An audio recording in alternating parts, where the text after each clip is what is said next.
Good morning, good afternoon, good evening, Deadlock fans from around the world. You are tuning into the finals weekend of the Death Slam Invitational EU. Pride, power, and prize money are all on the line, and you do not want to miss a single second. I'm HD Philly B, and rocking along with me is my brother from an EU mother, Tempu. My friend, we are starting the day with an absolute heater of a match. We've got the Abrahams versus FPS Lounge. Yeah, I mean, if you're going by recent results, I mean, this could almost just be the grand finals in of itself. Both recently winning some major tournaments in night shift of their respective regions. So, I mean, this is definitely going to be a very heated matchup. 100%. And I can't believe you didn't text me beforehand to wear my Death Slam shirt. We got the same watermelon one. I mean, definitely could have been matching there, but that's all right. We'll keep going with it as the host. Got to be a little bit more profesh, if you will. But Tempu, there was a storyline, and we won't hark on it too much, but some ping difference. I mean, we know the FPS Lounge, their hero pools are so deep. Do you think ping will be an issue in this one? I mean, as I stated, I think for this team specifically, of the two American teams that are in attendance, I think this team will have an easier time with the ping. I know that both teams have some West Coast players and stuff, so there will naturally be a higher ping, but I think FPS Lounge rely a little bit less on their comfort characters and such, and they might be better off playing some of these like very, very wild and wacky ideas that they've been showcasing recently, and perhaps that could come to the advantage in terms of the ping at least.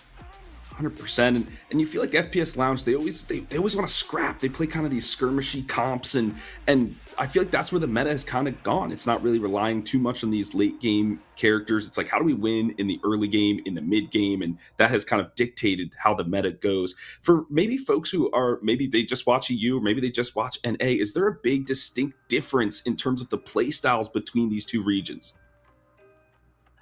I used to say yes. I think there's definitely still is to some extent, but it's gotten a lot less noticeable as of late. It's a lot more like both the regions are kind of looking at what each other are doing and then kind of reforming their own style. I think EU has a little bit higher focus on like the early game than North America does in general. A lot of North American drafts, if you look at the recent games, they're gonna be very late game focused with a couple hyper carries in there. Whereas EU, they like to basically play no hyper carry, or like if they do hyper carry, it's like one Venator on a team, and then it's just like 5 spirit characters and just like run at them. and I'm bringing this up, folks, because this is something to highlight, right? Tactics is so important in these kind of games, and how do they collide when there are two different strategies, right? Will the one side be able to adapt to the other, whether that's a change in draft strategy, character selection, whatever it may be? So there's a lot of things to look out for, and look for our casters to kind of highlight some of those differences that we have going on. So this is going to be a very exciting match, as you mentioned, Tempu. Basically, almost like the grand finals here in the round number 1. Of course, folks, this is a double elimination bracket, so no stakes in terms of what team going home, but still, I mean, this is going to be an electric match for sure. Yeah, and I think both sides are coming into this pretty energized. I know for some of the West Coast people in America, it might be closer to 5 a.m. right now. Yeah, it might be a little bit tough. I think I tuned into the Ido stream right before this, and I was hearing some like Dalai Lama talk about school not mattering and stuff. It was a very interesting watch, I'm not gonna lie, but he seems prepped. So make sure, folks, you have your coffee, your tea, your Monster, whatever it is to get you energized and hyped for this one, because it is one you do not want to miss. I believe we have our draft ready, and I am hyped for it because, as you mentioned, just the way that these teams are going to be drafting is one to watch, and I can't wait to break it down with you, my friend. We do have the Abrahams will be on the Hidden King side, and FPS Lounge will start us on the Arch Mup. Yeah, and I'm gonna be honest, I'm expecting some very interesting drafts from both of these sides, and already Abraham's coming out with a Dynamo first ban. I think a little bit of a target ban towards Hydration. I know that FPS Lounge have really liked this Dynamo style of playing, and it's been an NA favorite as of recent, so it makes a lot of sense to ban that.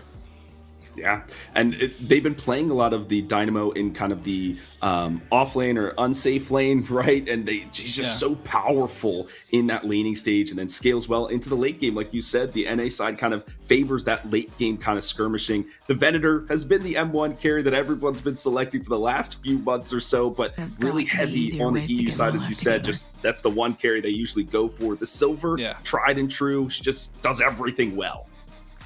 Yeah, Silva, I mean, a very, very unanimously strong character. A lot of like burst of potential in that character, and even if you like get into a longer fight, this character just does everything. You just survive, you do infinite damage, you disarm the whole team. It's just such a strong character in a lot of these tournament settings, and Abrams is definitely going to get a lot of use out of it. And I'm interested to see who will play it on the Abrahams, because we've seen Sonya Sniper do it, we've seen Together do it, and it's different styles depending on what player. If it's Sonya Sniper, it's more of that position 2 carry. If it's Together, it's more of that position 3 where you're the frontline initiator. So it's interesting to see how they can manipulate that in the draft as they move forward. And as the draft is moving forward, we're seeing the Shiv, Calvin, that's a tried and true lane. Those two will be paired up most definitely. Yeah, I mean, I'm actually not so sure. I think recently we've seen a lot of lanes not go Shiv Kelvin specifically, but go Kelvin with some other weaker laner, because Shiv is actually decently strong early game now with some of the recent changes that have been happening to him.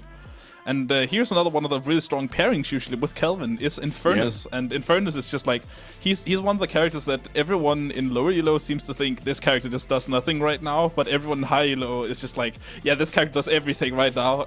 Such a strong character, especially with this new, like, with the new dash builds with a lot of utility behind the one. So yeah, I mean, really strong character right now. We've been seeing the Infernus more of this like spirit nuker than an M1 carry, right? It's really building into the dash, clearing waves, just destroying people with that spirit damage. And the afterburn still works. It's about quality of these stacks rather than the quantity of the stacks. Something to keep in mind. And then the Ivy, we've been seeing pretty much in every single draft. So versatile throughout every stage of the game. Good global presence. So it makes sense in this first phase of the draft to pick up the Gargoyle. Yeah, I would say it's a pretty good pick, but I'm very surprised there's been no Mirage picks yet. It's something that I guess it's been a little bit less favored recently, but I feel like it would be pretty strong, especially against something like a Kelvin or a Shiv. And yeah, I mean, as I'm talking about it, FPS Lounge immediately say, I forgot about this character. Let's pick it. It's good. And they have to, otherwise, if he doesn't get picked up in this first round, a ban immediately will follow. So it's a good snag for them, which helps in that early game, right? He's a strong laner and then has that global presence to match Ivy, which will most likely be played by Taz for the Abrahams, right? They're tried true support, really facilitate this the team. So it makes sense that they're drafting according to what their players want.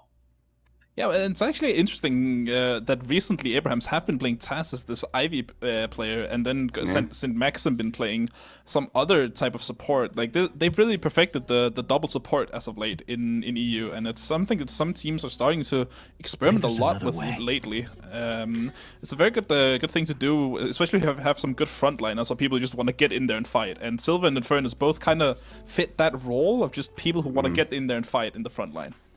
Yeah, and I love this adaptation in the meta because the initiator pick characters like the Paradox, the Holidays, etc., they've kind of fallen out of favor. So you've got to fill that gap, and what is it going to be? Another support has been the option. How do we facilitate our team fights? How do we facilitate our carries in lane? Things of that nature, whether we see the double healing comps or double CC or whatever it might be. But this pocket pick, Tempu, does it seem like it's early for that? There has to be some game plan in mind for this ban. Pocket ban makes a lot of sense, especially against characters like Kelvin, Mirage. All these three characters right now rely on a lot of healing, right? So if you take away the Pocket, who has the ultimate max upgrade with just removing all healing, it's a very scary character into these big domes or into the Shiv who's just sitting on the side lane, trying to kill people, trying to heal, dashing through your team. And if you just ult him, he does nothing. All right, so protecting their first 3 picks with that ban, and then the Bebop ban coming through, which makes, we've seen it a ton from FPS Lounge, from Ibras in the Erebus, night shift. yeah. Just Erebus, sorry. It's just he's so good on that character in the mid lane, and especially with some of the adjustments in the recent patch, just very strong, can be very tanky and frontliney. So they take that pick character off the board. The Apollo, another Spirit Nuker though, selected for FPS. Yeah, a little surprised to see Apollo go this late. I feel like Apollo is one of those characters that's really strong right now, and especially into a lot of the characters that Abrahams have picked here in the Infernus, in the Ivy. But I guess you had to prioritize the Mirage that a little bit more. So it does make sense that it comes forth. Yeah, securing more of their early to mid game presence, right? So I think that's fine. But how does the Hidden King respond? They needed some more of that M1 damage, and they find it here with the Lady Geist. So difficult to take down, can survive some of this burst potential from the Apollo, from the Shiv. I really like this pick. Yeah, I mean, I like it too. It's a really strong character right now, and it kind of fits that they needed a little bit of frontline. They needed a little bit of an M1 carry, and this kind of fits both. And I would imagine that Abraham's gonna think about a Rem maybe, because Geist Rem is a really strong combo, and I think Rem just goes like I think it looks super good with the whole comp of Abraham's right now, and even against something like the Apollo or the Shiv, just being able to stop them from dashing is really strong. But they actually decide to go to the Yamato instead. And I like this. The Yamato will most likely go to the mid lane, so they might find another pairing for that, put the Geist and maybe the Ivy in kind of that off lane, unsafe lane, right, just to provide that brick wall, and then maybe the Silver and the Infernus together, or swap them up, right? But maybe a Rem so that the Ivy and the Infernus can be put together, right? I'm thinking about the laning phase, how they facilitate each other the best. I would actually imagine this to be like a Silver Ivy mid or something for Abrahams, because Ivy is one of those characters that's really good in the mid lane. Kind of counterintuitively, you would think that you would want someone very strong in there, and Ivy is not that strong.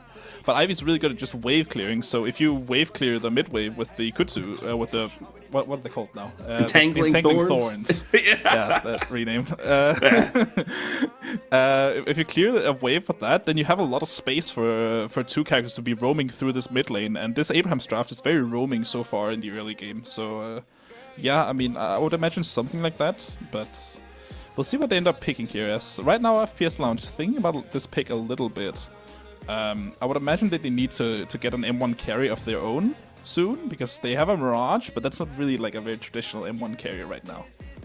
Do they need some more frontline? Is Amelia or Abrams here? But no, okay, that's why you're the analyst, and I'm just helping you guide through. The Warden has been rising through the ranks in terms of preference, usually picked in the latter portions of the draft, but still an incredibly strong character, fairly good in the laning phase, great ultimate, things of that nature. So, Tempu, you called that one to perfection. Yeah, and Warden's very interesting, I would say, in this matchup, because I have not seen Warden picked like at all in any EU scrims recently. This character just never exists, but NA just seems to like it a lot, and they actually go for Paradox last.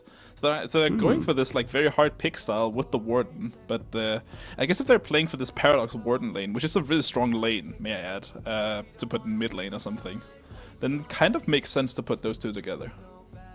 Okay, so then you expect maybe the Mirage and the Apollo together. I've seen that a few times, right? So Apollo can kind of poke, clear, just move the other team away, so Mirage can kind of farm safely, and then if the Apollo needs to rotate, he certainly can. So we've seen that, and then the Calvin Shiv. I've said it though. You maybe disagree, but those two could be paired together.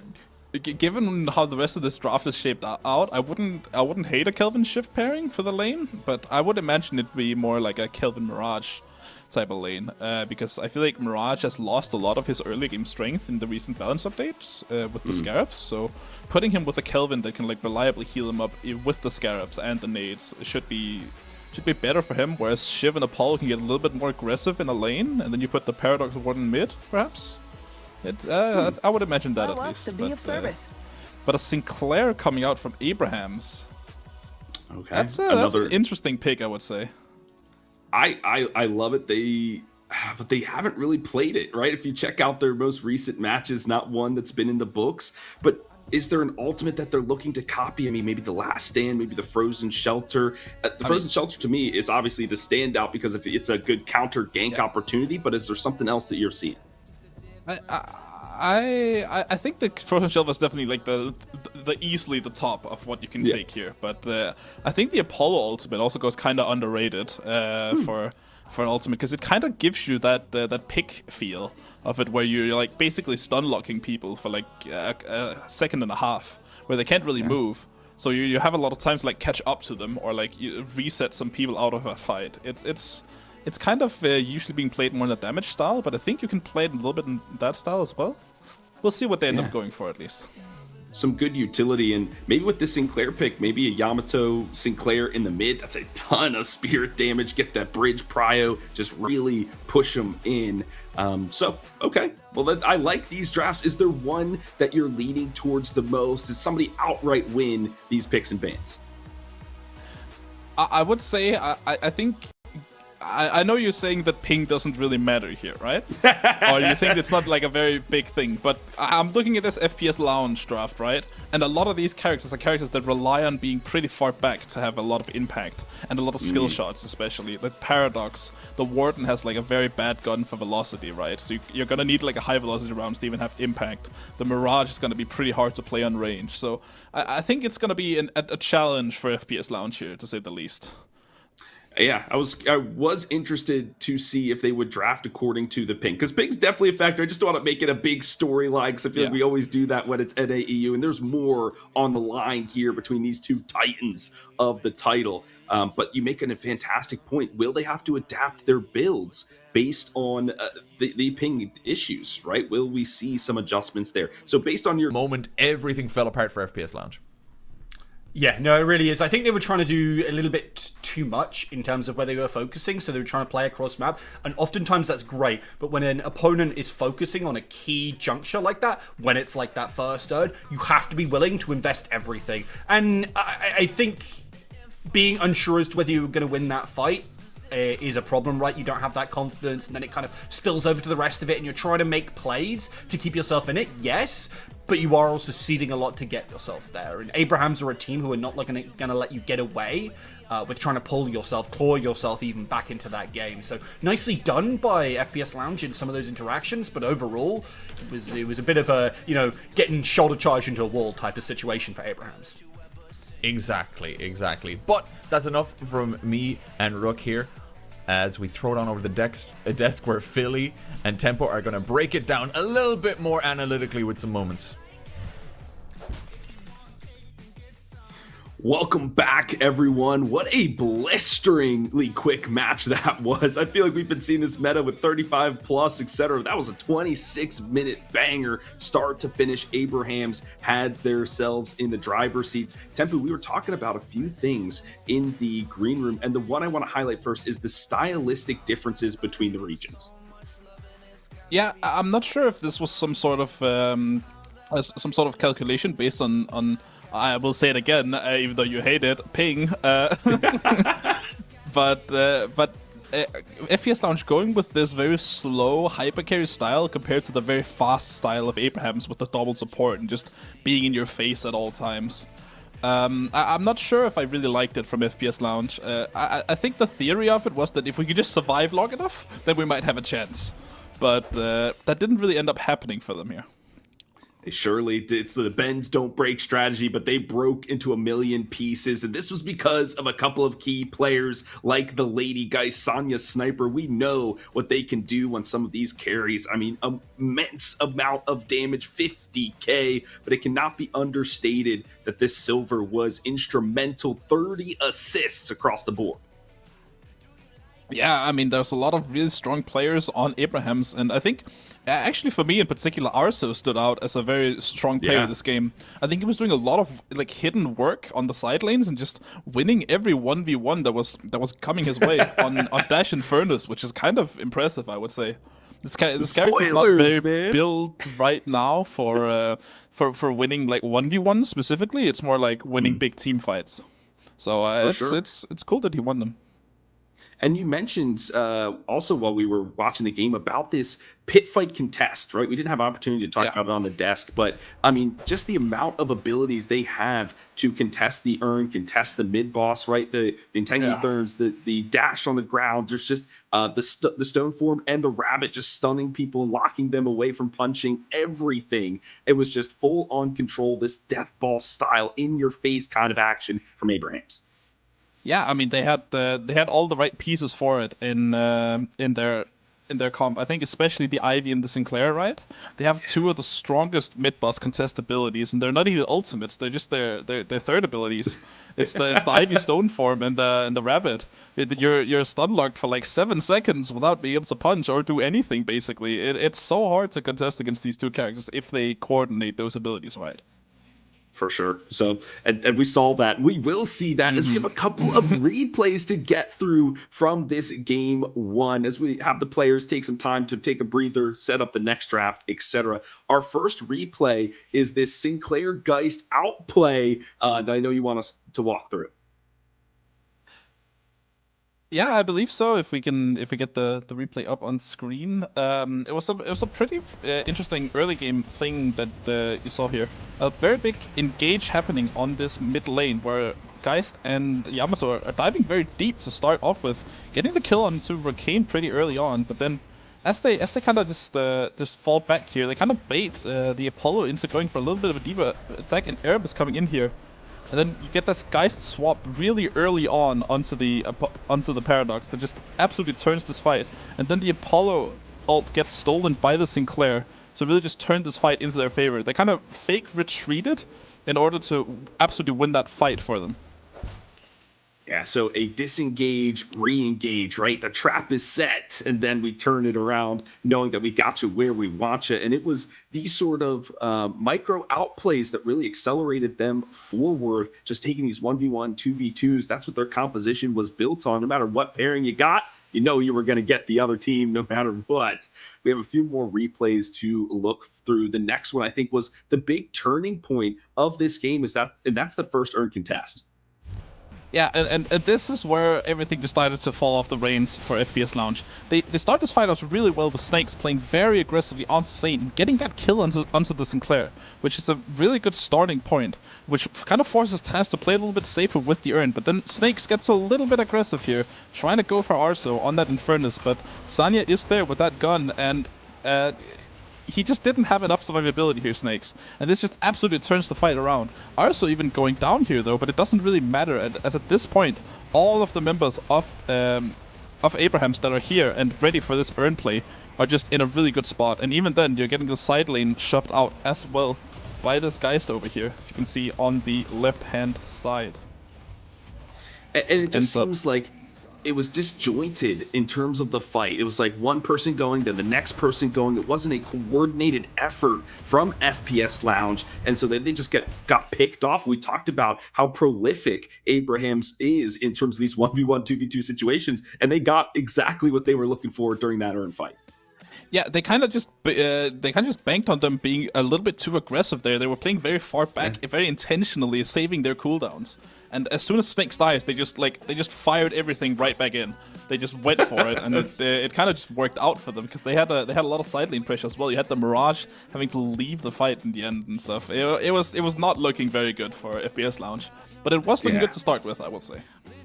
A little unorthodox for sure. We saw a lot of different trades, right? We'll give up an urn, we'll try to take a walker, that sort of thing for FPS Lounge, just to get some map control back into their favor, so they could scale into the late game. But we just never got there as it ended at the 26-minute mark. We have a few more replays, and this is a Infernus versus Warden 1v1, and there are so many implications of this skirmish.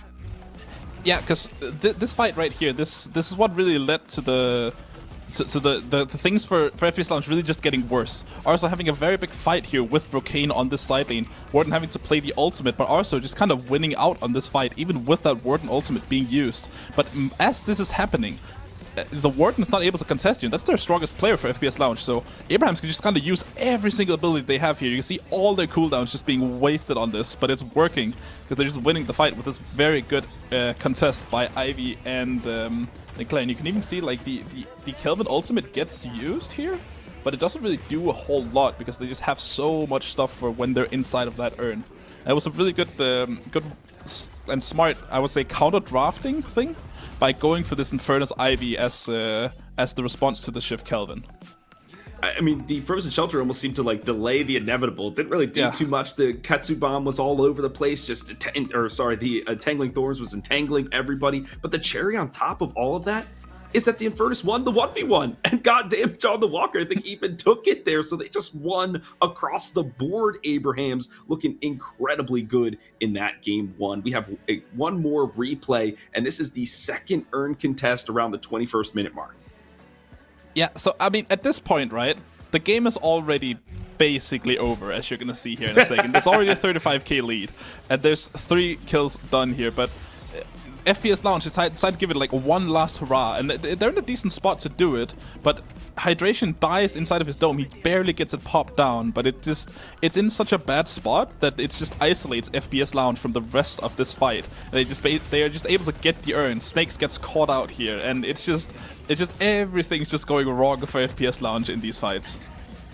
It's just this death ball style, right? They're grouping up, and so how can FPS Lounge find a pick? Where's this paradox even going? Who are they trying to swap? There's nobody, because all 6 players are moving in tandem. Look at this, just assist after assist, everybody getting souls. This was just kind of the nail in the coffin. They run it into the base from there. So well worked from the Abrahams, and I want to see adjustments from FPS Lounge. Is there something, you said you like to see how unorthodox they can play FPS? Is there something they can do here in the draft?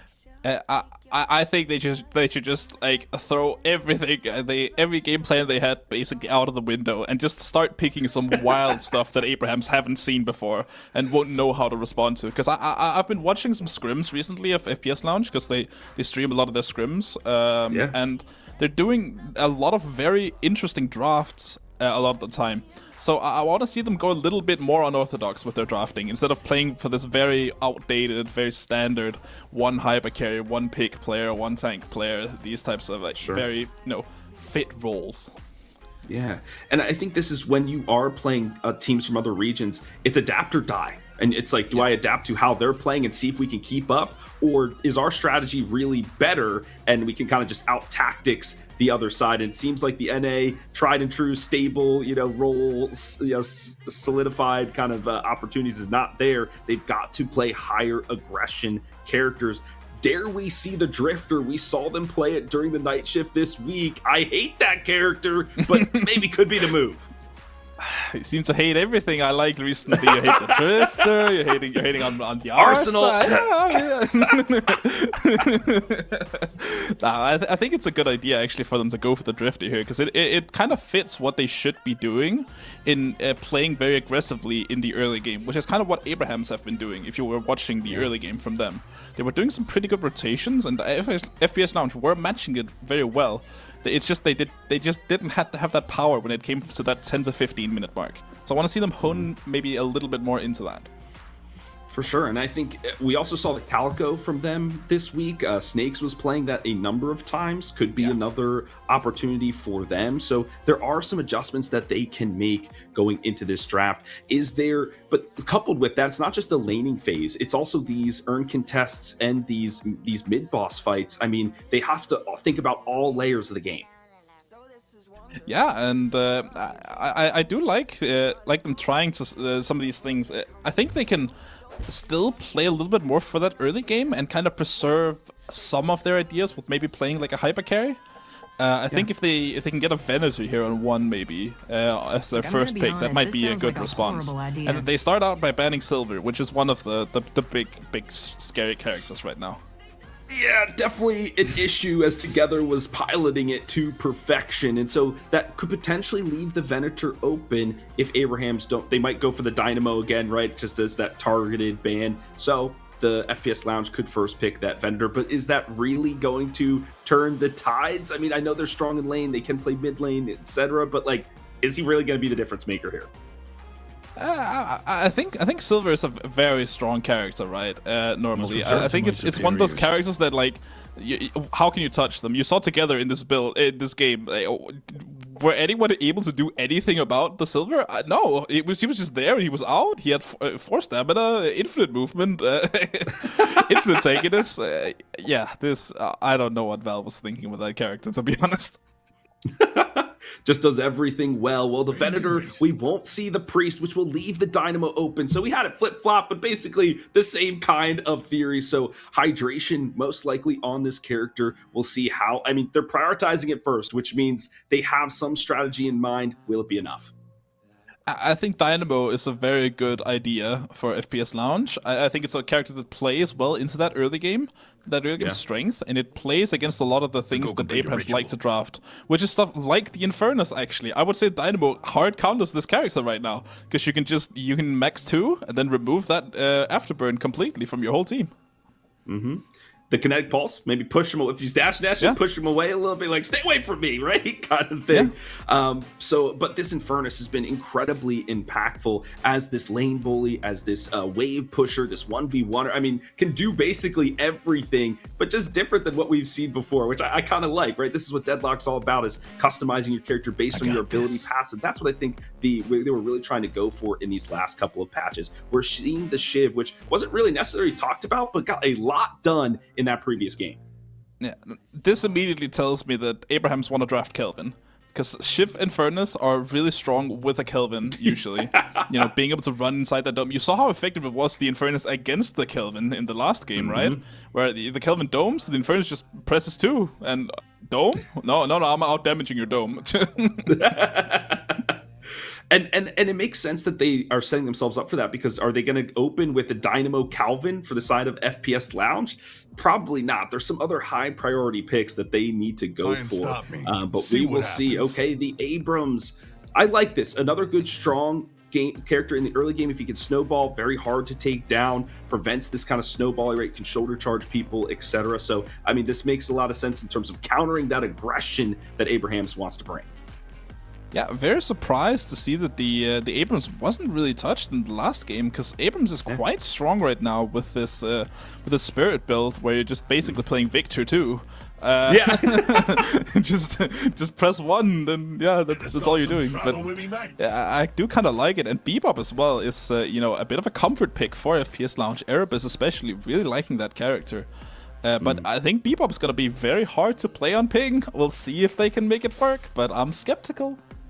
I don't know. The hook, you feel like you just toss it out and grabs everything, right? It doesn't matter if you're behind a wall or terrain. It's just like yoink, and you're out of there. But I want to talk more about the builds for the Bebop. Now with some of the changes to how the bomb and the self-damage, are we going to see more of this tank bop situation? Do you think people are going to play some melee builds? What have you seen out here, Tempo? Oh, you got this one thing. You have to have this mouse button. I think you just hold this one down. You're gonna see very new, kind of old school, I would actually say, Bebop build, where you're playing very hard for the gun. You're just playing gun tank, and then you have right now on FPS Lounge, you have 3 very tanky characters. And this is kind of what I was seeing from them in their scrims, where they were playing these very heavy frontline comps with the Dynamo, with the Bebop. So this is kind of what I was expecting them to play here. Okay, well, they're picking up the Sinclair Abrahams. It was extremely impactful in game number 1, looking to repeat the, I mean, you have the Singularity, the Seismic Impact. There's already great ultimates on the board to copy, but I think we want to highlight more just the lane pressure the Vexing Bolt and the Rabbit has, and the mid-boss contest that this character can bring. I love to see the Magician back in the meta and just how impactful he can be. Yeah, I mean, I would say while Sinclair's lane pressure is one aspect of him that is pretty good, I think he's currently played a lot more right now because of the ultimates he can steal from the enemy side. If you're seeing some of the theory that's going around behind why he's getting picked in comp, it's because of these ultimates that you can just steal from the enemy. Stuff like the Dynamo especially is one of the classic ones, right? Where you just steal a Dynamo and suddenly everyone has to like scatter throughout a team fight because you do not want to get black hole. We're waiting for one more ban. Tempu, real quick before it comes through, what do you think it's going to be here for FPS? There's so many characters to ban on second ban. It's almost impossible to guess. I would imagine maybe something like a tank character as a secondary, like a Billy ban maybe, or something like that. But I'm not too sure on that. maybe a Calvin, right? If you're saying that they prioritize the Sinclair, there's an opportunity for the Calvin, especially Abraham's playing this double support. It will be the Calvin. I have to get one right here, okay? Otherwise, Cashy wouldn't let me back on the desk for the rest of my days. He's done for the weekend. He got the one. That's right. Okay, so our next round of bans has been completed, so there's still some more things to parse out. Abraham's going heavy into the M1. What's left here? Is it going to be the Wraith? We've seen a few people pick that character up towards the end of the draft. I mean, I still think they're higher priority characters right now for Abraham's in terms of the carry role, if they want to go for that. But I would also maybe imagine they would want something like a Spirit Nuker for themselves right now. Something like an Apollo maybe would be a really good character to get right now for Abraham's. Or like a tank or something like that. Maybe a Lady Geist is in the cards. Yes! Okay, you're just hitting them. Yeah, all right, Philly, next two, come. Oh god! Oh no! I think I'm good after that. 2 for 2. I mean, but I would love the Billy actually. Get the chain gang in, get everybody close, then use the concussion combustion from the Infernus to just blow everybody up. Okay. We'll say it's like 2.5 because Billy for the other side. But hey, man, I'm on a roll. Let's go. I was actually gonna say, I think it's very interesting you said the Billy, because I know they've been liking that a lot in these very frontline heavy comps that they've been playing, where Snakes goes onto this Billy, and you know, they play like Leffa on Abrams. They do some very interesting stuff when they play this very heavy frontliner comp. So I would imagine they need to do some sort of answer on Abraham's side soon. Great Talon's is good as well when you have a lot of frontline. Really strong against some of the characters. I think Sinclair he's really strong against, because you don't really want to steal the Great Talon. You also just kind of get beamed by these arrows, right? Yeah. And this is kind of the Spirit Nuker you were looking for, right? Yeah. And I like that, but I feel like they need one more player or pick for Rokane, right? Which he doesn't really tend to enjoy these characters. So will we see a Warden or something like that as the character that he will pilot? So that would be kind of my highlight here. But we're going to turn our attentions over to Abraham's as they have the last 2 picks. What do they need to do to complete the draft? I would be shocked if they don't pick a pocket soon. Even if there's a Great Talon on the other side, there's just so many good characters for a pocket here, right? Like the Dynamo, the Abrams, the Bebop, the Billy, they all really rely on this healing. But I do also see the argument that Dynamo could be good against that, right? Where you can just dodge for the whole team, dodge this affliction if you're like really good at it. And I would imagine that Hydration is really good at it. So perhaps they're not going for it because of that. Quantum Entanglement, a very good ability, and it's ping, right? So maybe you can't get the frame perfect to dodge the affliction, but I see the theory behind it. They will go for the Yamato again, adding some extra frontline, some spirit damage that she can provide. That flying grappling hook, I mean, it's like point and click now, so it's just so easy to chase down targets and clean up kills. One more character will finish out the draft. I like the pocket here for them. Is the Ivy is still on the board, however, is that something they think about? They could, but I would more imagine a Rem being good here for Abraham's, because they have a lot of these very frontline heavy characters. I said in the last one as well, it didn't happen there, but I think it's definitely better against this type of draft from FPS Lounge. Okay. I know Trixler, one of our casters here, is looking for the Rem. He loves melee Rem for all those fans out there. Temp, I know how much you hate that. We won't see the little Griffin boy, at least for the Abrahams. It will be the Ivy last pick. I'm chalking that one another one for me. I'm firing it up on this draft. You're hitting all of them. Okay, I mean, I almost want to ask you what this last pick should be here. I want to say it's going to be the Warden or the Wraith. It's got to be a character that Rokane is going to pilot. They need that objective take, right? Who's going to be able to take these walkers as the rest of the team is kind of deathballing together? That's going to be my take on this. Yeah, I mean, I think I agree. They need some sort of late game scaling character right now. They have the Great Talon which scales with the ultimate, but that scales more into like the 20 to 30 minute mark. They need something like 30 plus right now, I would say. So a Warden or Wraith is a good idea. And yeah, so it's a Warden. Yes. Yeah, you're hitting everything right now. It's crazy. I love it. All right, as the drafts are complete. You know, your hooks are a little bit later than you'd be hoping them to be. It's true, but we did see the Bebop still succeed relatively well, and I do think FPS Lounge, look, as you said, there is that caveat, but they played pretty darn well. I'm excited to see more of them. I think they can go deeper into this tournament, and I think Abraham's is, especially as like I think a 4th seed, is a terrifying thing to have to face, right? This Abraham's roster has been performing so well as of late, so I'm not shocked to see FPS Lounge struggle here, and I think there were definitely opportunities for them to kind of open things up, but I think with the pace that Abrahams was setting, they aren't quite able to keep up. For sure, for sure. But to break that game down just a little bit more and see the intricacies that we, without our ability to show off all these fancy recordings, cannot do. So we will be throwing it back to Philly and Tempo to see what that game brought to you. Thank you very much, casters. And that game brought us more of the same. Tempo, I was asking you in the green room, I mean, like, what was the difference here? And you're just saying, Abraham's, they just did it to him twice. Yeah, I mean, I think this game basically was a carbon copy of the first one, right? Abraham's coming in with this very, very broad game plan, very adaptive, I would say, even though it's like basically the same characters. They have a lot of ways of playing those characters, right? So they can kind of answer any way that FPS Lounge want to draft.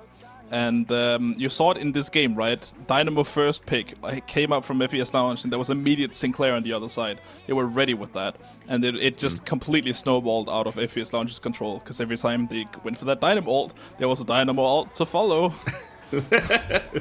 and you've been saying that Sinclair has been utilized quite heavily on the EU side, and maybe there'll be some cross-pollination, and some of the NA folks will kind of take advantage of what they're learning in this tournament. But they're learning, and I think everybody already knows, Infernus is a man to be trifled with. I mean, 23k healing? How? What? That's incredible from a guy who doesn't even have anything in his kit. Yeah, I mean, I said it in Game 1, I'm gonna say it in Game 2 as well. This Infernus character is just so strong, and is doing so much for Abrahams in these big team fights. You can see he has 23k healing, but that's mainly off of items with this Resto Locket and the Infuser and the Heal Bane. And something you can notice as well, if you're looking at these items, there's a lot of Resto Locket being bought right now. And that does make a lot of sense. You see like one on the Abrams on one side, but you see everyone on the EU side basically has it, because this item is just super strong right now. Yeah, restoring that stamina is incredibly impactful, because it is a movement-based game. At the end of the day, you've got to keep yourself alive with your shiftiness. I want to highlight, just as the scoreboard is leaving us, the amount of assists that Together and Scorby had. I mean, that's incredible. That's what those characters are there to do, kind of put in some damage, clean up some kills, and allow the carries to do the work. So just overall, well done from the Abrahams, and convincing 2-0. They are dominating on their home servers. They won the night shift. They're looking to get the $4,000 grand prize here at Death Slam Invitational EU. We have a few replays though, however, Tempu, of course, just to break down how this game went. We will start it off with an overcommitment here by FPS Lounge. Yeah, so this is one of the first things that FPS Lounge kind of did wrong. There was a very big fight on this Guardian here, but the Abrams is going very deep here, and there's a very big punish here for Abrahams, but the stolen Dynamo ult is what really seals the deal, is that immediately gets the kill onto Erebus, right?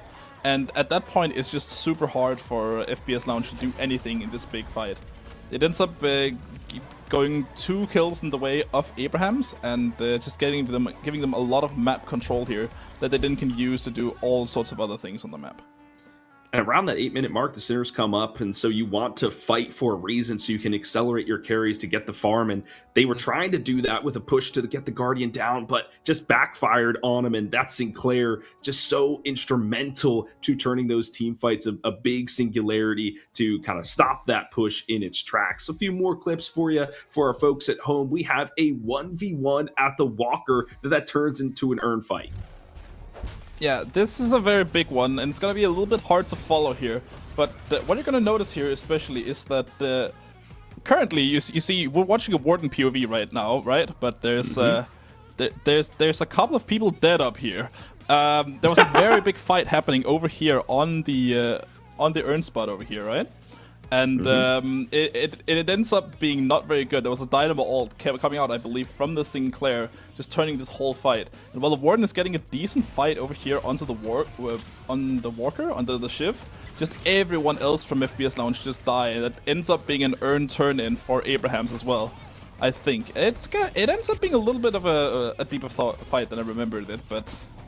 Yeah, I mean, you see a lot of these very, very good fights happening for Abrahams in general with this team fighting comp, especially this Ivy is doing so much heavy lifting, and the Sinclair as well. Just massive, pits of CC.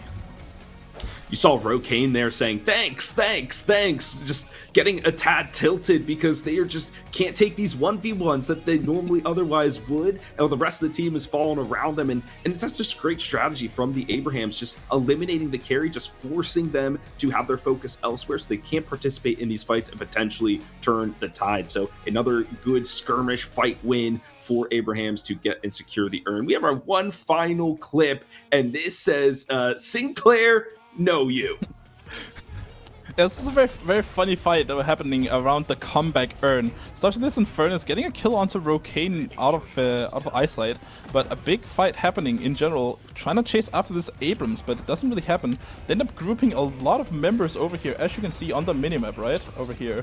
But what really happens is this Dynamo ult, and then the other Dynamo ult. And that's the power of this Sinclair right here. He does so much for your team when there's a Dynamo on the other side. That's just so funny to see. It was just like almost like a shadow form, or him getting like knocked out of his own body, just seeing the copy of the audience participation from the Sinclair. That was just one point of how instrumental these fights have been on this Magician, just turning the tides time and time again. So pretty impactful stuff. Yeah. Well, with that game said and done, the Abrahams will move on to the second round of the upper bracket. FPS, they go down to the lower bracket, so still some opportunities to strut the NA stuff. I mean, Tempu in our green room, I'm the only NA representative. I had to cheer for them. They let me down a little bit, but we still have them and the Melee Creeps participating. But let's see who else we have participating in the tournament as we have our bracket, as other matches have been happening across the day. Yeah, I mean, clean 2-0 sweep for most of these teams, and it's all the top 4 seeds, as is kind of expected. The Abrahams FPS Lounge game could have been close in theory, as these two teams are very strong right now and have been showing really promising signs. But it was kind of a coin toss, right, who actually would end up winning, because both these teams have been showing very good signs.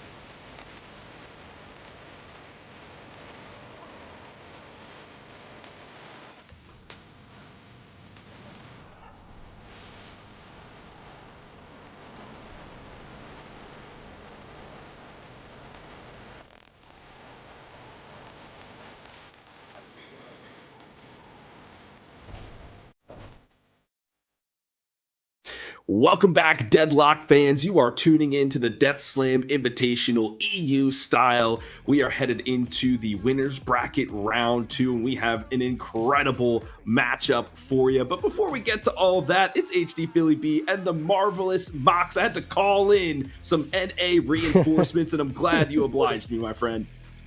There are too many European voices in that first round. What happened? We gotta talk to our scheduling team or something. It's almost like it's an EU tournament, and so we want to highlight our EU talent and teams or something like I don't know. But we have another competition between the regions, right? The Melee Creeps from NA, Leviathan from EU, another a clash of different stylistic compositions.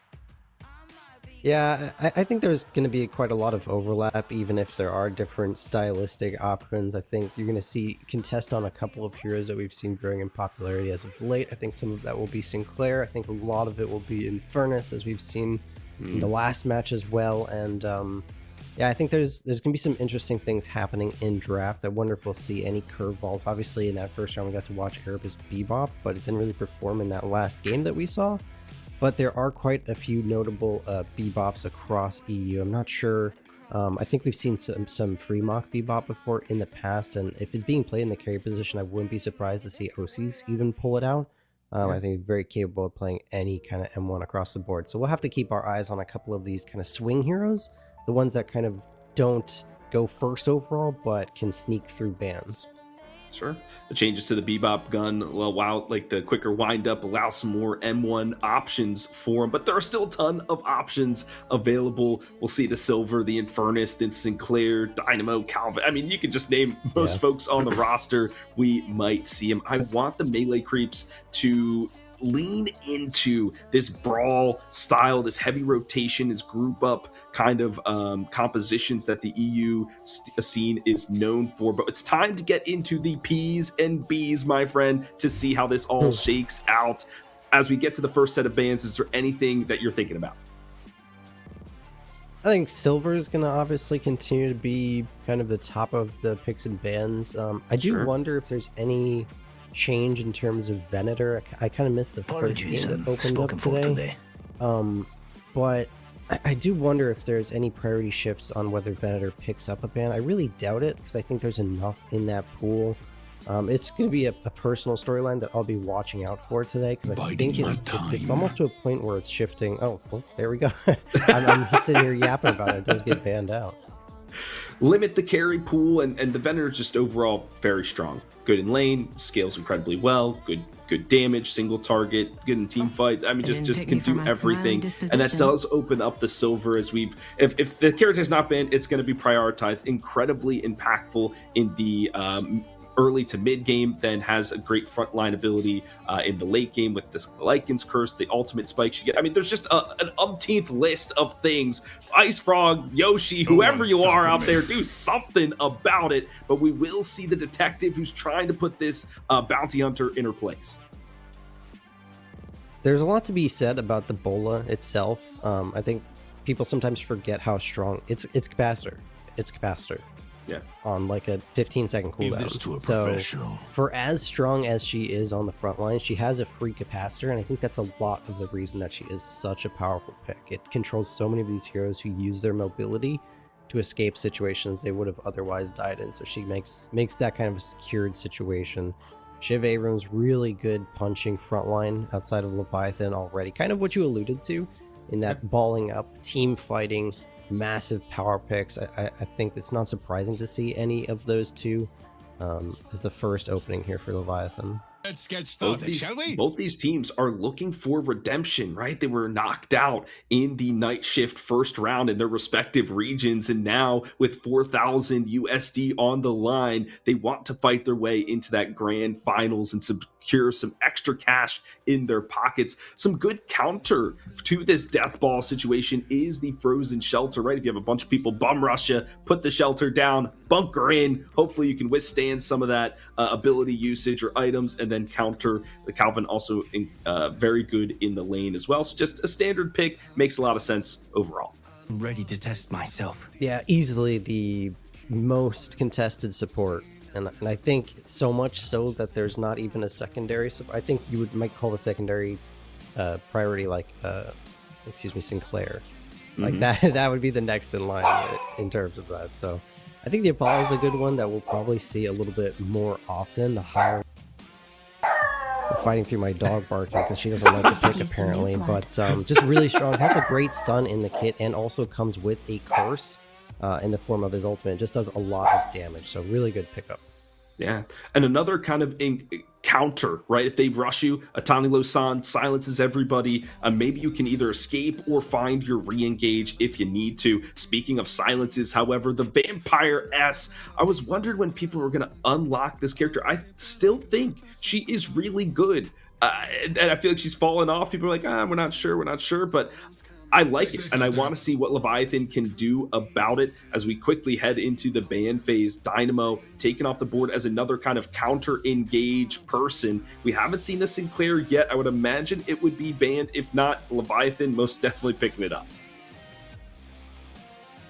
It is interesting to see the Dynamo get banned outright, because I think teams want to engage in the counterplay of like, will you pick it? Because we'll pick Sinclair. Like, haha, hee. Like, I think that's an interesting dynamic. So to see the Dynamo like outright banned is pretty interesting.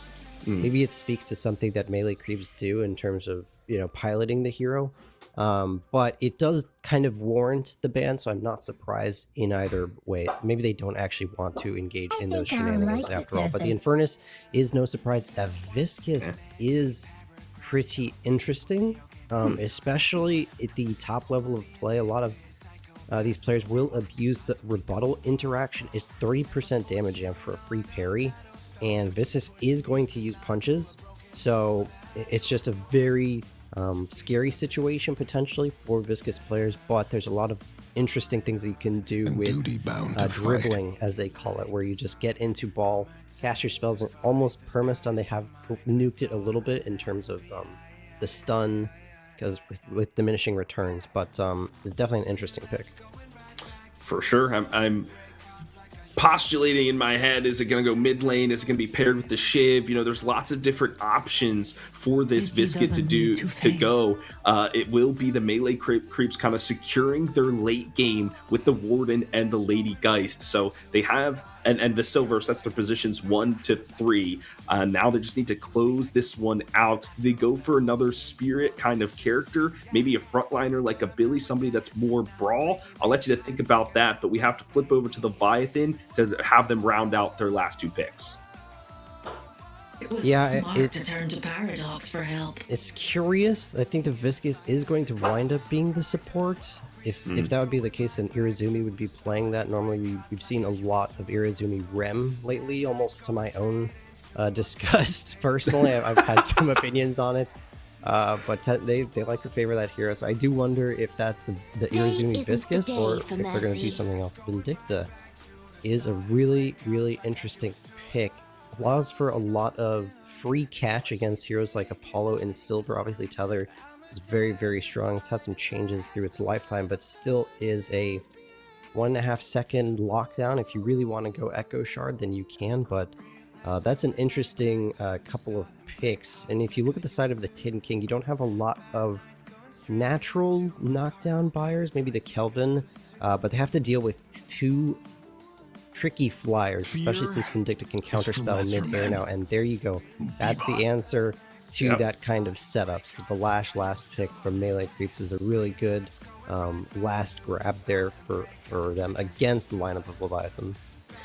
As we take a look at the drafts in total, are there concerns, right? Leviathan, they have Vindicta as their late game carry. They kind of want to win this by the midpoint, right? 26 minutes when make the Mina really strong. Shiv, Abrams, and kind of ride that out. Vindicta as your late game insurance, maybe a touch suspect. They do have good lockdown, right? The tether, the shoulder charge, so on and so forth, the goo ball. On the flip side, though, I feel like the melee creeps just have it from start to finish. Maybe their early game is a little bit to be desired, but I think they actually have a strong composition throughout all phases of the game. I agree with you, because you say their early game might be a little hard. It's like that can just be carried by Apollo and Silver, just straight up. Apollo, Silver, and Lash, your early game is secure. They essentially have to just make space for Warden and Geist this entire game. They're skimming the cream off the top, and they're finding so much in terms of extra souls, and then just one fight goes their way, and then another, and then it all starts to really just roll up together, and then it becomes insurmountable. It becomes these 20k soul leads that then become, well, 70, and then really what can you do? There's no opportunity there. But I did kind of highlight the composition, and I think in particular the pickup of the Viscous for Leviathan was really clever. It allowed them to stop a lot of the aggression that would have been coming back onto them. There's a lot of burst over on the melee group side, and stop melee groups from taking it themselves. Yeah, definitely. I mean, and you got to commend melee creeps. They went toe for toe. They were not scared to fight. They were handling the aggression, but then it just slowly slipped away. That Mina got a bit out of hand. But that's going to be it for us for this game 1. I want to find out what Mox and Philly think about what on guys bestow the knowledge on me. Well, thank you very much, fellas. We have a lot of thoughts here, a bunch of things to break down, but in earnest, it was just another EU domination match, this time at the handle of Leviathan. Yeah, I almost I dare to say that there isn't really that too much to talk about, but we're gonna fill and make it sound like there's a lot to talk about. There are a couple of interesting things that did happen. The casters did mention that there was a lot of back and forth scrapping, and that is true, but I believe this MVP is very much earned, including the key player there for Iruzumi, something that we're going to talk about as we work our way through some of this post-game, but it was really the Mina Osis that was, the Osis Mina that was kind of carrying Leviathan through the middle portions of the stage, winning 2v2s against, it was Dew, and I believe it might have been like Ido or something along in those side lanes. So dominating and staying safe the entire time. The Iruzumi cubes from Viscous were actually really, really impactful, and I'm going to be interested to see if it's a strategy that they continue with, or if it was something particular to the heroes they were fighting into as to why they picked it in the first place. Brawl composition, right? Just kind of move at the other team, outpace them, outclass them, and that's exactly what they did. And the Viscous was there, as Rook said, as kind of this counter diving measure. We saw that save the Mina countless times, and glad to see the Mina in this one popping off. Normally there was a point there in a couple patches ago, it was like Mina every time. I was like, I'm tired of this character. We haven't seen her in a bit, so I was glad to see the Vampiress kind of make her way back into the Cursed Apple. Well, folks, we've seen the scoreboard, we've seen some key players. Now it's time to see the replays. This might be kind of the beginning of the end with the Leviathan with the macro win. Yeah, it's tough here because Osis is already doing really, really well. We talked about them winning those 2v2s. They get a hyperline onto Saya here, and they're taking a really, really aggressive fight. You can see there's about 4 players here on the right side for Leviathan, and off of that early win, Paradox is going to rotate from mid lane and head over here with Warden, because this Walker on the left side is half HP, so they're going to go ahead and split their opportunities here, knowing they're winning both sides of the map right now. They don't need to continue to kind of win these brawling fights, they just need to start taking these objectives. So you can see immediately after that, they actually back off that grouping on the right side and just take the easy Walker win and just sort of run this one in. But off of some really, really strong early fight wins, they start to split up the map and kind of just flex their soul leads in individual places. And they have so much farm on that side too, Leviathan, so it's okay for them to back off. They can clear their jungle, and then they're prepped for the next Urn fight, as it's going to be spawning on that side of the map. So just very beautiful transitionings, the ebb and flow, the tug of war that is known as the game of Deadlock. We have a few more replays to go through here. The next one is this last Walker take from the side of Leviathan, and they just wipe the floor with the melee creeps. There's not even too much here going on other than like a massive soul difference. You could see Mina rotating very late off the side lane, just getting extra pressure going in, but every lane is pushing underneath this Walker, and it's just straight up a battle of money here. 97 to 122, killing streaks across the board, and we didn't even get to touch on how many different players basically went unkilled in this game. Overseas and Freakmock, I think, might have died 3 times between the two of them. Maybe it was a little bit different at the end, but yeah, four deaths between the two of those heroes. So, you know, they just had a really strong snowball going forward, and every lane pushing in, too much money to fight into, and just the last Walker for melee creeps going down here. I mean, for a match that was about 25 minutes long, we have 6 minutes plus of replays captured by our producer replay operator Kashi. I mean, this game was just a fireworks from start to finish, and that fight right there just highlighting all the interactions, right? The denial of the seismic impact with the frozen shelter, the goo ball going through the small corridor. I mean, so many different things to highlight there, but a great bit of action for sure. Our final clip is the Urn fight, and this is going to highlight a cube save by Iruzumi, and this is what has been so instrumental in keeping Osis alive on this Mina. Yeah, not a terrible setup across the map. Like, I'm gonna pause it just very quickly while this fight happens here. You can see Silver is coming out on this left side. They're trying to take an advantageous fight down a lot of money, trying to take a 2v1 into the Shiv. It's not a bad opportunity. You can even see there's 1 and there's 2 from Leviathan in mid lane. And so they've actually got really good numbers, and they're going to try to take advantageous fights on the side lanes here.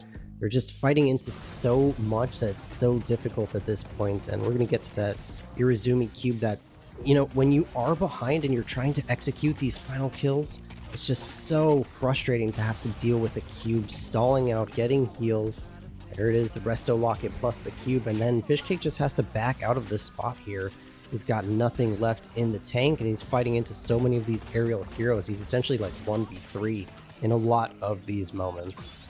And then the turnaround. He gets got. Fishcake dead, fried up in the pan, and then boom, a huge burst of damage.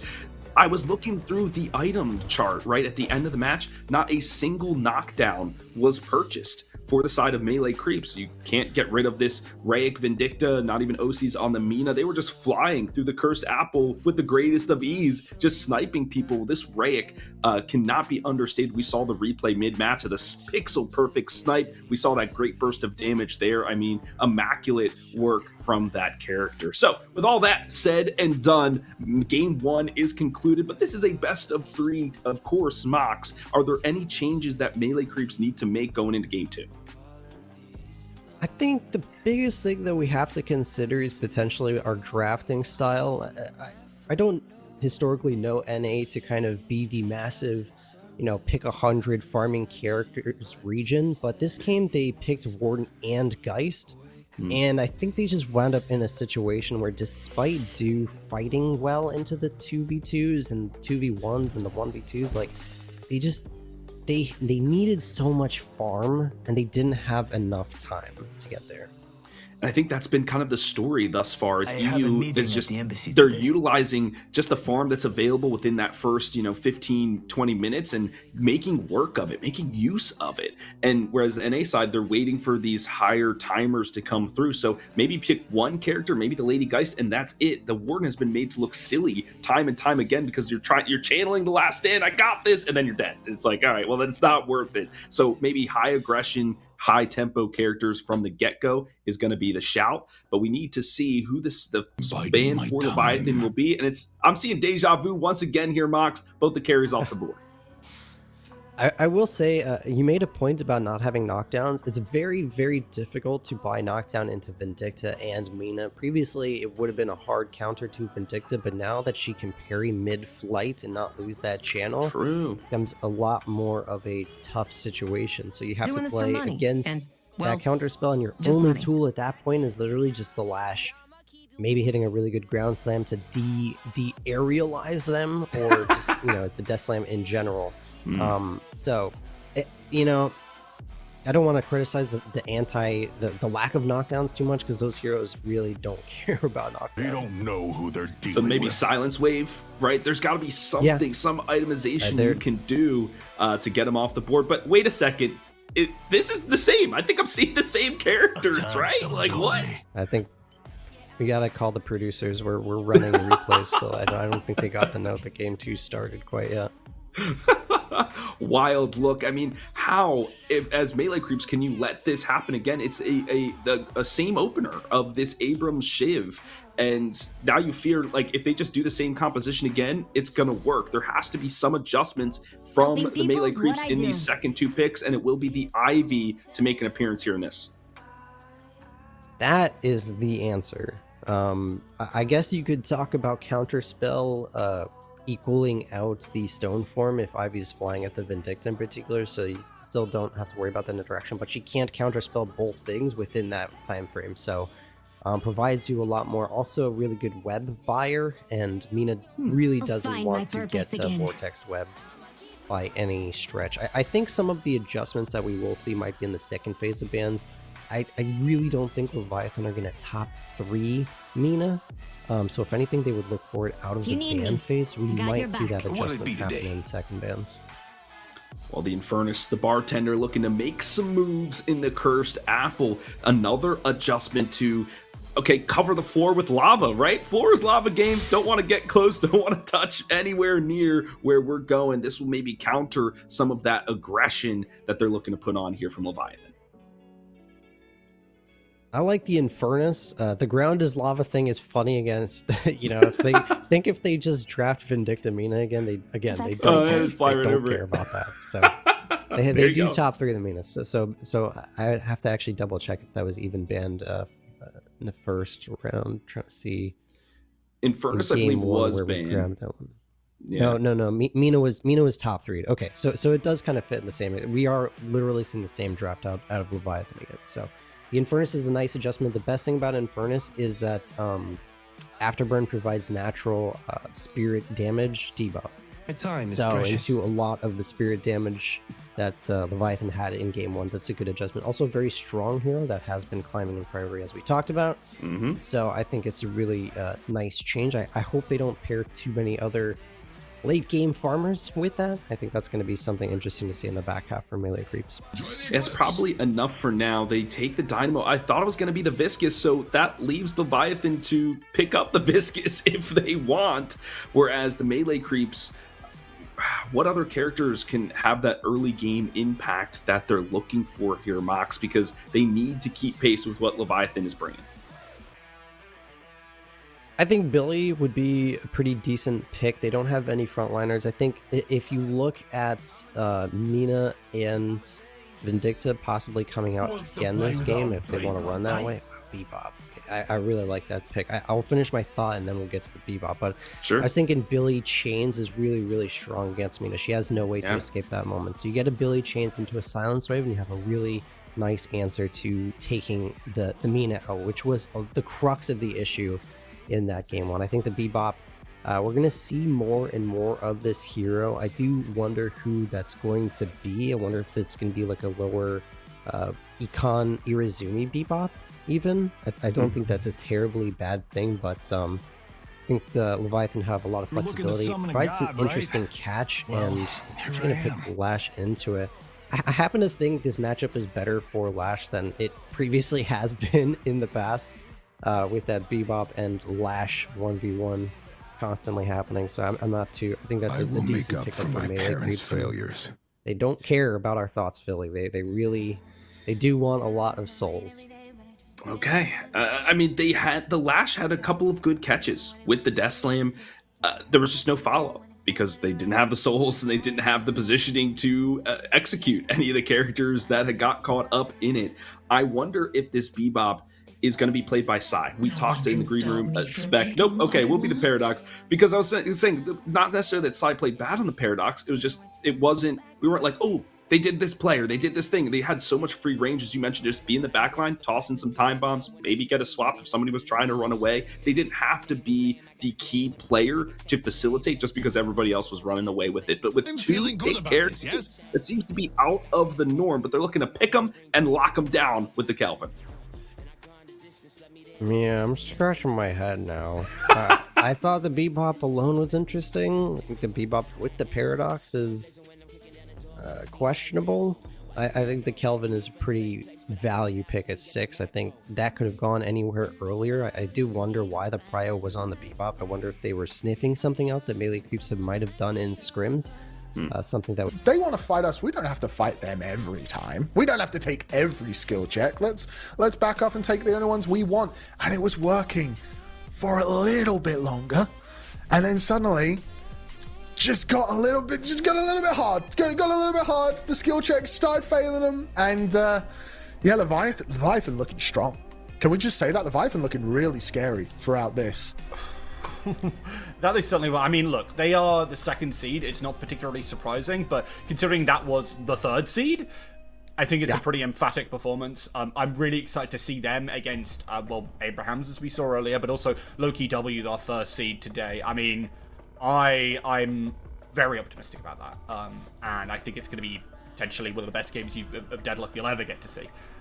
I completely agree. And do you know what I'm excited for? I'm excited to sit here, Philly and Mox, take us through that game. Tell us, how did Leviathan do it? Thank you, gents. Well, they certainly did a lot of things, and most of them was killing the melee creeps. There was OCs on this Mina, incredible performance. Those love bites at the end, proccing for 1,500 damage. I mean, how do you defend against that? Well, if you get plated armor and you have spirit resilience, and then maybe it doesn't hurt so bad.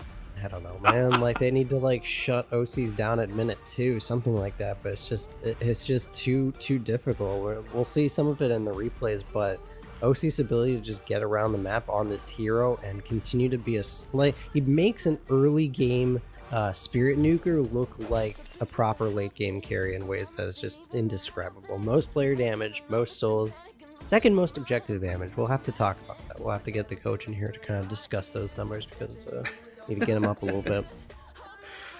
OC's once again the MVP of this game, of this series, as we take a look at the scoreboard. The stars not fully aligning in every category for the carry, but Rayek with 31 assists. This Bebop was hooking everybody left and right.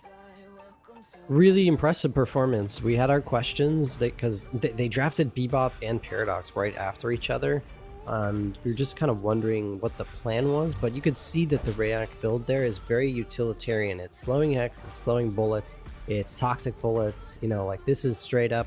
It's not like, you know, going something like Capacitor, Hunter's Aura, things along those lines. It's much more utility focused, and it really played well into what the team was trying to do. He was hitting his hooks and getting resets off uppercut and just nailing people down. There was just absolutely no flying space, as we'll see in some of our clips going forward. Catching Ivy's midair, catching Lash midair, it's money, absolute money. That's what zero ping or limited ping will hopefully do for you. Well, let's take a look at some of these replays and see how Leviathan was able to close this game out. Our first one will be this 5-minute Mina rotation. I mean, this is, you said shut down Mina early. Well, they tried to do it here. Yeah, they definitely tried to, but OC's just getting around the map. They did start in the mid lane here, so it is just the Bebop holding in that middle position, but absolutely deletes Lash on the left side, and then very quickly rotates back towards mid here, along with Freemok as well. So they're creating a 3v2 on that mid wave to contest and fight, defend their own Guardian. I think it will wind up going down, but kill John. They're going to kill Scout here as well, as Silver goes in to get the finishing touches. So try to evade and catch herself in a bad position with that Rayek Bebop that we were talking about. Fairy is clean and Scout is down. It's all about trades, right? So they traded their mid Guardian for 3 eliminations and 2 kills onto OCs. I think they're going to take that just to get OCs as ahead as possible so they can start running through the server. Our next clip here is... All right, our replay operator saying a really long, pointless fight, but no fight is pointless in the game of Deadlock. These pros fight for a reason. Mox, let's break it down. I will. Let's not blame the operator there. That's me telling them to name the clip that, and it's just what it is like generational greed from Dude here. You can see him taking this camp, but fighting into like 5 players around this. Let's take a second really fast. There's like this massive conglomerate, and this only happens because Dew gets caught out on that tier 1 camp. So we'll continue rolling the clip. Dew does survive, so the backup is relevant, but on the back end, Rayek gets a hook onto Ido. They dome Ido immediately, pull him out of the fight, delete the Calico. Harry doesn't hurt either, but the fight just continues. You see, Lash gets a nice slam, but there's like, what's the follow-up? There's just not enough damage in this spot. So we'll continue to keep our eyes on this timer because it's already been 30 seconds here. This is why I talk about it being a little bit pointless. They're trying to catch this Freemok Shiv, but you know, health bar is getting very, very low. John low, Saya low. People don't really want to stick around. And on the side of Leviathan, they're pretty healthy and they're getting killing streaks at the same time. Their waves are all forcing in from middle, left, and right. So like, this is tremendous for Leviathan. They want this fight to continue, and melee creeps are just trying to convert anything. There's nothing giving. They're sticking in this fight for, you know, a minute time total at the end, basically. A lot of sustain on Leviathan, right? Most of those characters have abilities to heal themselves or itemize effectively. This is the second time we've talked about Lash getting a big death slam. There's 4 onto that. There's no follow-up. There's nobody there. The other star point, maybe not a star point, is that Ido captured there was almost a non-factor. Love the guy, fantastic player, but they were targeting him specifically. This Calico could not even get into the game. It was basically a 5v6 for most of this match. We'll roll into our next one, which is a stall on the urn, and a Witchmail was picked up here by the Abrams, and I believe they did have it towards the end of the match. I think they rebought it or something there, Mox, but let's take a look. Yeah, there was a little bit of goofiness, and I'll slow this one down. They get the punch early because Overseas is just aggressively looking, but look at the HP. Look at this thing climb just continuously. The clip will continue to roll through. He's just buying time and time and time and just wasting so much. And then on the back end, we can see very, very cleverly the urn gets stolen and run in by Irizumi. So OC's really, really interesting early Witchmail buy helps him stall out that fight, take nearly 0 damage, and just earn them a comeback urn for almost no reason. I love the Witchmail because it does reduce the cooldowns on a random ability, but you only have really 2 abilities to randomly cool down, so the chances are good, and both of them are fantastic, either sustain or escape options. So it works really well, and it provides you that spirit power because we've known that Abrams is working on this spirit build in this patch. So it's just a useful all around for that character. All right, our next one is elegantly called Hook Extravaganza, as this is Rayek just nailing hook after hook, yoinking people from the sky. Yeah, I'm just going to put a little bit of a highlight here onto his itemization. This is what I was talking about. It's not like super damage forward. It's mostly just utility, but you can see grabs Ivy out of midair, repositions, resets himself, yoink! Hits a little uppercut, gets his grapple back, yoink! Number 2, it's another one. Desperately trying to rip the Death Slam here is Fishcake, but we'll just go down. Really impressive job by Rayek there on that Bebop, playing true utility and just catching everybody out.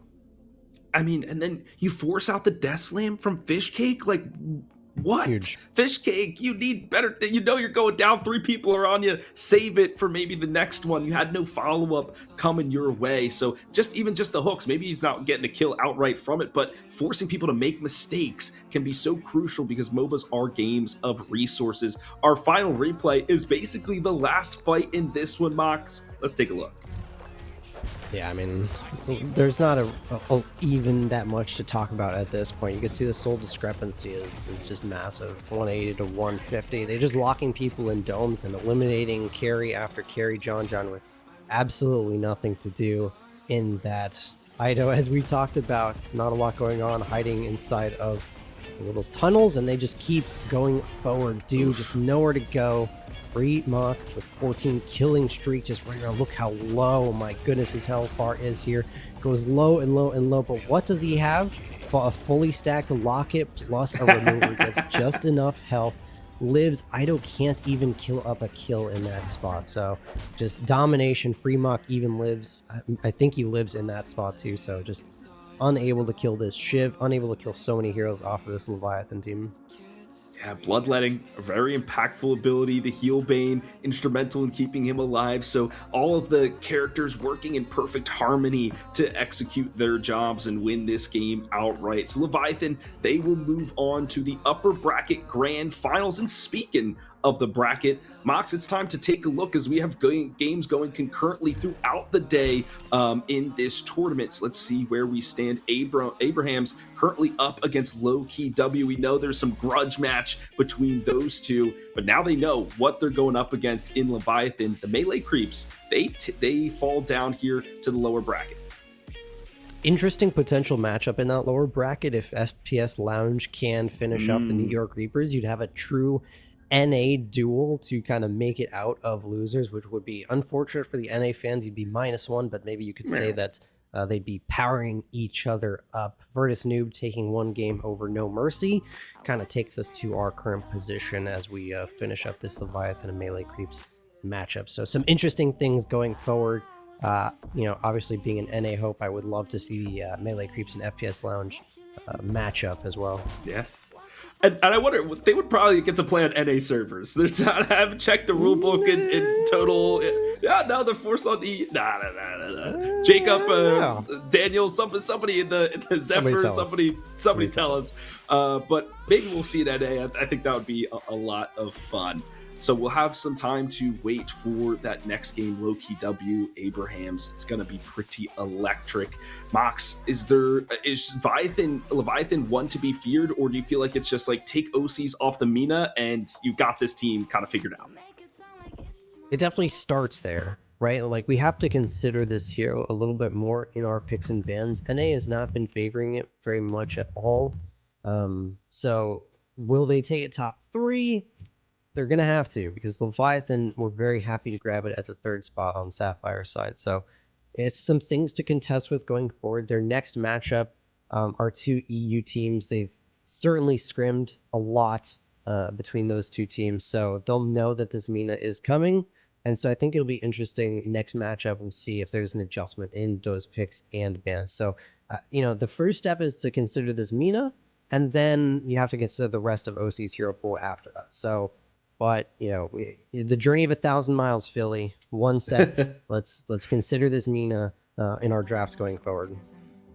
And the journey to the top of the competitive deadlock scene starts with joining the Death Slam Discord. We have coaching, we have academy, we have pugs, we have different leagues that you can join. You can get coached by Mox, Poshy Pop, Deathy, a whole bunch of different folks.